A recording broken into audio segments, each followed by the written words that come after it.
मैं हूं आशिक राज। आप सभी का स्वागत है मेरे चैनल में। दोस्तों, इस वीडियो में मैं बात करूंगा ओरेकल फॉर्म्स एंड रिपोर्ट्स से रिलेटेड टॉपिक्स का। ठीक है, तो चलिए अब मैं स्टार्ट करता हूं और मैं आपको बताता हूं कि क्या आज हम लोग पढ़ने वाले हैं। तो ये लेक्चर 9 है। 8 लेक्चर कंप्लीट हो चुके हैं और ये लेक्चर 9 है। इसमें हम लोग कुछ पॉइंट्स क्लियर करेंगे जो कि डेटा ब्लॉक के बारे में होगा। तो पहला पॉइंट है property categories list of data block. Data block के जो जितने भी प्रॉपर्टीज़ होते हैं उसको लिस्ट आउट किया गया है कैटेगरी वाइज। ठीक है, तो उसको हम लोग देखेंगे इस वीडियो में, और सारे के सारे जितने भी प्रॉपर्टीज़ हैं उसको हम लोग थोड़ा सा उसका एक्सप्लेनेशन करके देखेंगे, उसके बारे में कुछ डिटेल्स जानेंगे। ठीक है दोस्तों, तो चलिए अब स्टार्ट करते हैं। और स्टार्ट करने से पहले मैं दोस्तों आप लोगों से रिक्वेस्ट करूंगा कि आप चैनल सब्सक्राइब कर दें, वीडियो लाइक कर दें और दोस्तों के साथ शेयर कर दें अगर आपके दोस्त इंटरेस्टेड हैं। Data block properties category. तो डेटा ब्लॉक जो होती है, जो फॉर्म्स के अंदर डेटा ब्लॉक क्रिएट होती है, उसकी भी कुछ प्रॉपर्टीज़ होती हैं। तो उस प्रॉपर्टीज़ को जो है कि कैटेगरी के अंदर बांटा गया है ताकि हम लोग आसानी से उसको फाइंड आउट कर सकें। ठीक है, तो the data block properties are divided into categories in order to find the properties faster. Properties को फास्ट सर्च करने के लिए, फास्ट फाइंड करने के लिए जो है कि डिवाइड किया गया है कैटेगरी के अंदर। तो कौन कौन सी कैटेगरी है पहले वो जान लेते हैं। तो सबसे पहला कैटेगरी है जनरल कैटेगरी। ये सब कैटेगरी जितने भी होंगे वो सारे के सारे को मैं जो है कि फॉर्म्स डेटा ब्लॉक के अंदर जाके, फॉर्म्स बिल्डर के अंदर जाके मैं वहाँ पे आपको दिखाऊंगा। तो सबसे पहला जनरल कैटेगरी है। जनरल प्रॉपर्टीज़ का नेविगेशन है, records, database, advance database, scroll bar, visual attributes, colour and font, character mode और इंटरनेशनल। ये सारे के सारे जो है कि कैटेगरीज़ हैं प्रॉपर्टीज़ के। अब नेक्स्ट हम लोग बढ़ते हैं। सबसे पहला जो है कि जनरल कैटेगरीज का जो है, जनरल प्रॉपर्टीज जो है वो हम लोग देखते हैं। तो जनरल प्रॉपर्टीज़, तो जनरल प्रॉपर्टी के अंदर क्या कौन कौन से ऑप्शन आते हैं। तो सबसे पहला आता है नेम। तो नेम क्या होता है? Name of the data block. Name जो होता है नेम प्रॉपर्टीज़ है और उसका जो कि उस सामने में आपको वैल्यू देना पड़ता है। तो name of the data block का नाम अब देंगे वहाँ पे। Sub class information, specify the class that has passed its properties to the data block. यहाँ पे क्लास आपको है कि जो कौन से डेटा ब्लॉक से उसमें जा रहा है, पास कर रहा है, वहाँ पे आपको देना। सब क्लास इन्फॉर्मेशन कुछ भी दे सकते हैं आप। कमेंट्स के अंदर describe the data block in detail. यहाँ पे डेटा ब्लॉक के बारे में आप यहाँ पे डिस्क्राइब कर सकते हैं।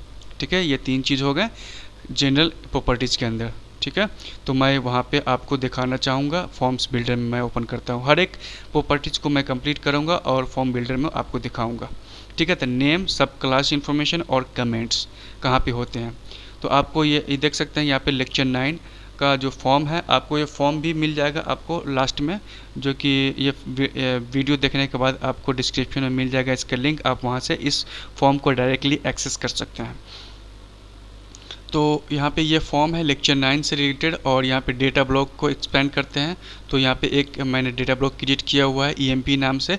इस डेटा ब्लॉक प्रॉपर्टीज़ में जाने के लिए सिर्फ आपको इसको सिलेक्ट करनी है, राइट क्लिक करनी है और प्रॉपर्टीज़ पैलेट में जानी है, या आप F4 भी दबा सकते हैं। ठीक है, मैं प्रॉपर्टीज़ पैलेट पर क्लिक करता हूँ।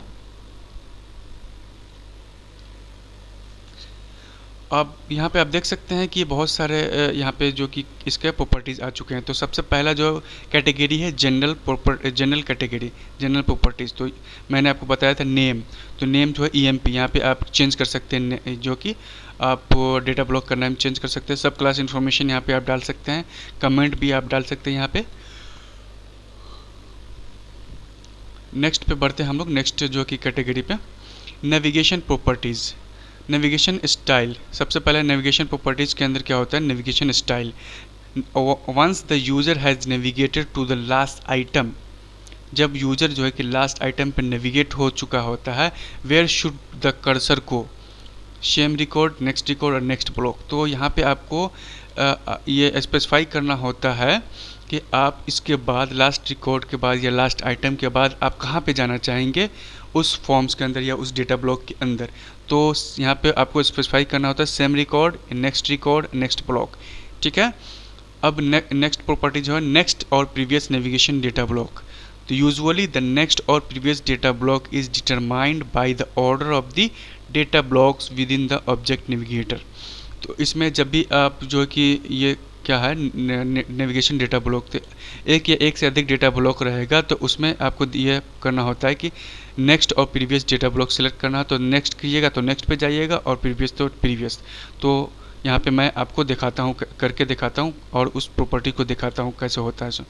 नेविगेशन स्टाइल सेम रिकॉर्ड, ठीक है। यहाँ पे change record, change data block, ये तीनों ऑप्शन है। प्रीवियस डेटा ब्लॉक, प्रीवियस उससे पहले अगर कोई डेटा ब्लॉक है तो वो आप सिलेक्ट कर सकते हैं, और उस नेक्स्ट इसके ये जो डेटा ब्लॉक होगा उसके लास्ट रिकॉर्ड जो हो जाएगा, लास्ट आइटम के बाद आप किधर जाना चाहेंगे तो आप यहाँ पे देख सकते हैं next navigation data block, next block में जाना चाहेंगे, नेक्स्ट ब्लॉक EMP या प्रीवियस ब्लॉक।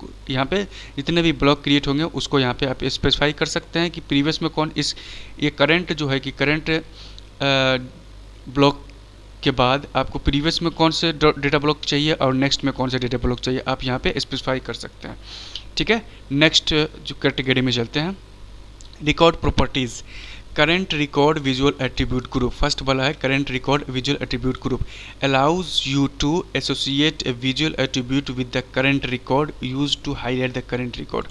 ये जो है कि करंट रिकॉर्ड को वो जो हाईलाइट किया रहता है और वहाँ पे आपको करंट रिकॉर्ड को सिलेक्टेड करके देगा। Query array size, specify the maximum number of records that form builders should fetch from the database at one time। यहाँ पे आप जो कि क्वेरी का एरे साइज आप स्पेसिफाई कर सकते हैं कि कितना जो है कि नंबर ऑफ रिकॉर्ड जो डेटाबेस से फेच करके लाए, मैक्सिमम नंबर ऑफ डेटाबेस। और number of records buffer, specify the minimum number of records buffer in the memory during a query in the block.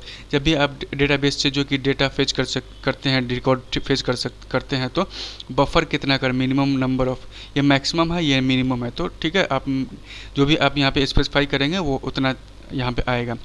Number of record displays, number of record to be displayed for the data block on the canvas. Canvas में कितने जो कि records दिखने चाहिए वो यहाँ पे आप स्पेसिफाई कर सकते हैं। Query all record, specify whether all record matching the query criteria should be fetched into the data block when a query is executed. Query और रिकॉर्ड का मतलब क्या हुआ, जब भी आप जो है कि क्वेरी डालेंगे उससे अगर मैच करेगा डेटाबेस से कि डेटाबेस टेबल से, तो सारे के सारे डेटाबेस के टेबल को, डेटाबेस के रिकॉर्ड को जो कि आपको सामने वहाँ पे फॉर्म के अंदर सामने लेके आ जाएगा, ठीक है। Record orientation, whether the records are oriented vertically और ओरिजेंटली, द डिफॉल्ट वर्टिकली। जब रिकॉर्ड को आप जो कि ओरिएंट की किस तरह आप लेना चाहेंगे, वर्टिकली चाहिए या हॉरिजॉन्टली चाहिए, ठीक है। बाय डिफ़ॉल्ट जो है वर्टिकली जो है कि वहाँ पे सेव रहता है। Next single record, specify that the control data block always should contain one record. यहाँ पे आप ये स्पेसिफाई कर सकते हैं कि आप सिर्फ एक ही डेटा रिकॉर्ड देखना चाहते हैं, वो यहाँ पे आप स्पेसिफाई कर सकते हैं, ठीक है। तो चलते हैं हम लोग चलते हैं एरोका फॉर्म बिल्डर पे। Record, current record visual attribute यहाँ पे नल है, यहाँ पे डिफॉल्ट कर सकते हैं जो भी एट्रीब्यूट यहाँ पे क्रिएट होगा visual attribute. Query array size, यहाँ पे कुछ नहीं है। नंबर ऑफ रिकॉर्ड बफर, यहाँ पे कुछ नहीं है। नंबर ऑफ रिकॉर्ड डिस्प्ले 1 यहाँ पे दिया हुआ है, तो आप जितना भी सिलेक्ट कर सकते हैं।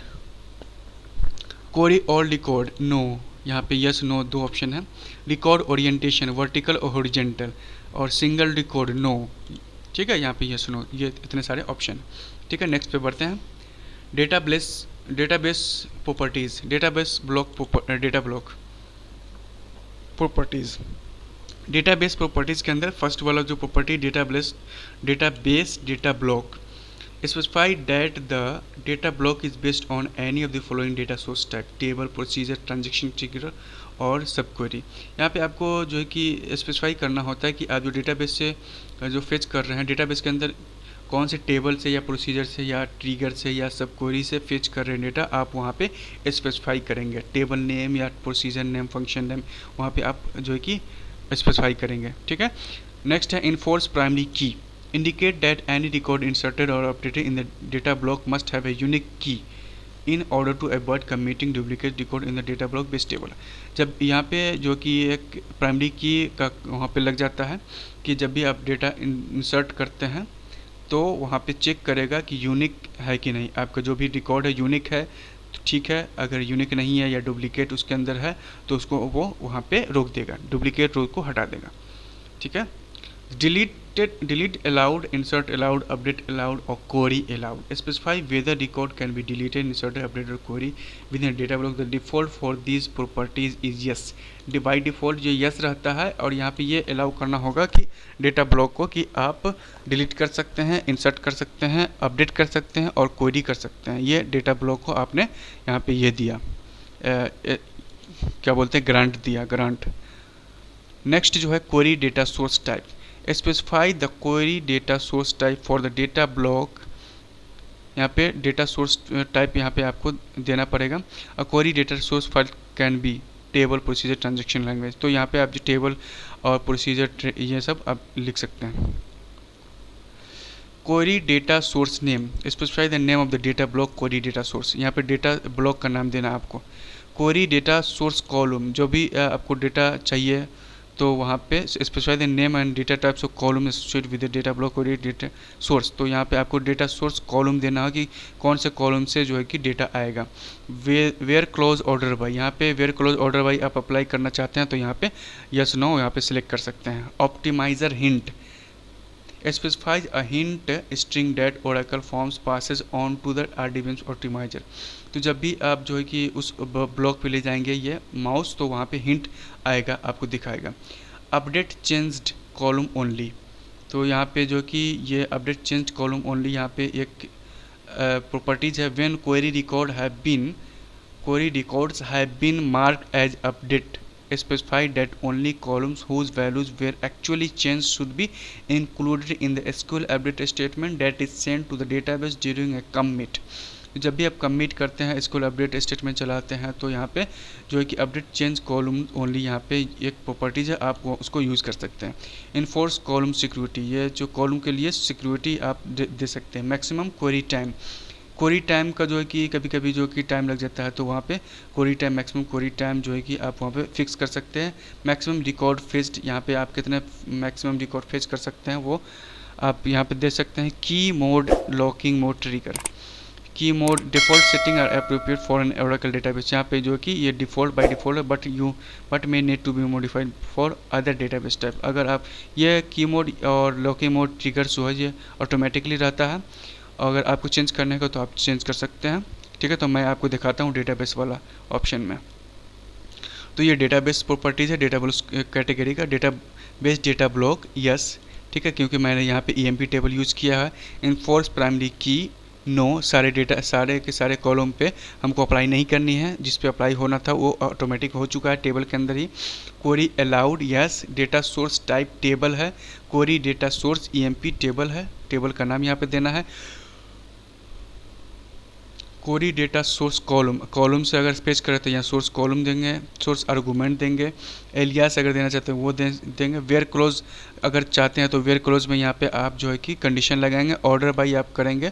ऑप्टिमाइजर हिंट आप देना चाहेंगे तो दे सकते हैं. इंसर्ट अलाउड यस नो है. ठीक है, अपडेट अलाउड यस नो है. लॉकिंग मोड ऑटोमेटिकली है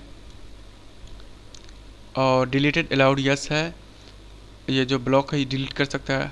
की मोड जो है ऑटोमेटिक है, ऑटोमेटिक, यूनिक, अपडेटेबल और नॉन अपडेटेबल. ठीक है, तो यहाँ पे ऑटोमेटिक सेट है. और नेक्स्ट यहाँ पे maximum query time, enforce column security, update change column only और मैक्सिमम रिकॉर्ड फेच्ड. ये सारे के सारे जो है कि यहाँ पे कुछ नहीं सेट है, उतना बाय डिफ़ॉल्ट सेट है. एडवांस डेटाबेस में हम लोग चलते हैं नेक्स्ट में. एडवांस डेटाबेस में भी चलते हैं. तो यहाँ पे देख सकते DML data target type table है, टेबल टाइप पे है. DML डेटा टारगेट नेम यहाँ पे देख सकते हैं. ये सारे के सारे प्रॉपर्टीज़ हैं. और नेक्स्ट बढ़ते हैं स्क्रॉल बार के अंदर. स्क्रॉल बार में आप देना चाहते हैं कि स्क्रॉल बार शो करे फॉर्म में तो यस नो यहाँ पे कर सकते हैं. स्क्रॉल बार का कैनवास आप एरिया सेलेक्ट कर सकते हैं. Scroll bar tab page select कर सकते, ओरिएंटेशन सेलेक्ट कर सकते हैं, vertical, horizontal. Scroll bar X position, Y position, यहाँ पे कोऑर्डिनेट दे सकते हैं वहाँ पे कब से कहाँ से स्टार्ट हो. स्क्रॉल बार विद हाइट ये सब दे सकते हैं. नेक्स्ट जो है विजुअल एट्रीब्यूट. बाय डिफ़ॉल्ट यहाँ पे है default. Character mode, logical operator, attribute तो यहाँ पे कुछ नहीं है. कलर आप यहाँ पे चूज़ कर सकते हैं, background, foreground, fill pattern. Character mode यहाँ पे देख सकते हैं, यहाँ पे देख सकते हैं. स्क्रॉल बार यहाँ पे है. Visual attribute group. Specify visual attribute data block. तो ये सारे के सारे प्रॉपर्टीज़ हैं, इसको हम लोगों ने देखा। ठीक है दोस्तों, ये डेटा ब्लॉक की प्रॉपर्टीज़ हमने देखा इस सेशन में, और भी आगे आने वाले सेशन है उस सेशन में भी और भी पॉइंट्स आने वाले हैं जिसको हम लोग कवर करेंगे, कंप्लीट करेंगे। ठीक है दोस्तों, तो चलिए आज के वीडियो में इतना ही। वीडियो अच्छी लगे तो लाइक कर दीजिएगा। और ये मैं आपको बताना चाहूँगा कि ये जो वीडियो मैंने आपको ये बताया, ये लेक्चर 9 से रिलेटेड ये फॉर्म भी आपको देखने को मिल जाएगा। अगर आप डिस्क्रिप्शन में जाके देखेंगे, इसका लिंक आपको मिल जाएगा, वहाँ से आप डाउनलोड करके इस फॉर्म को देख सकते हैं। जो मैंने यहाँ पे दिखाया है वो सारे के सारी चीज़ आपको वहाँ पे भी मिल जाएगा, और डेटा EMP टेबल का भी आपको डंप मिल जाएगा। सारी की सारी चीज़ आपको मिल जाएगी। आपको क्या करना है, सिर्फ EMP डंप फाइल को आपको डालनी है, और उसके बाद इस फॉर्म को ओपन करना है, और वो सारे के सारे ऑटोमेटिक जो है कि एक्सेस कर लेंगे। और जिस भी स्कीमा में आप ये टेबल डालेंगे, मैं चाहता हूँ कि आप स्कॉट स्कीमा में ही डालें EMP टेबल। तो इस EMP टेबल अगर होगा तो ठीक है, नहीं होगा तो स्कॉट स्कीमा में डालेंगे, और वहाँ से इसको डंप को डाल के उसके बाद ये फॉर्म ओपन करेंगे और कनेक्ट करेंगे आप अपने स्कीमा से जहाँ पे EMP टेबल है, तो वो ये फॉर्म रन करेगा। ठीक है, तो आपको अगर डाउनलोड करनी है फॉर्म ये वाली, तो आप डिस्क्रिप्शन में मिल जाएगा आपको लिंक, आप वहाँ से डाउनलोड कर सकते हैं। ठीक है दोस्तों, आज के वीडियो में इतना ही। Thank you very much for watching this video.